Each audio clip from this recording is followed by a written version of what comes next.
Le restrizioni imposte dal governo hanno scatenato un violento scontro ieri, intorno alle 15. Il tutto è accaduto tra una volante della polizia ed un piccolo gruppo di extracomunitari, almeno 5, nella centralissima scalinata accanto alla Banca d'Italia.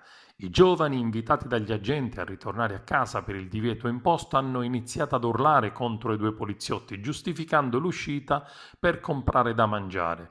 Il grido agitato e scomposto di uno di loro ha attivato immediatamente rinforzi. Sul posto dopo alcuni minuti sono arrivati altri agenti di polizia ed anche alcuni carabinieri addetti alla sicurezza presso la Banca d'Italia.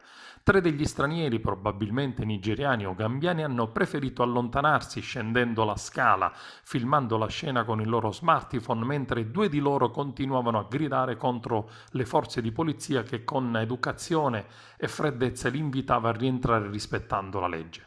A questo punto gli agenti di polizia, al totale rifiuto di tornare a casa con determinazione e coraggio, hanno bloccato con forza i 2 stranieri, ammanettandoli in caserma per eventuali ed opportuni controlli.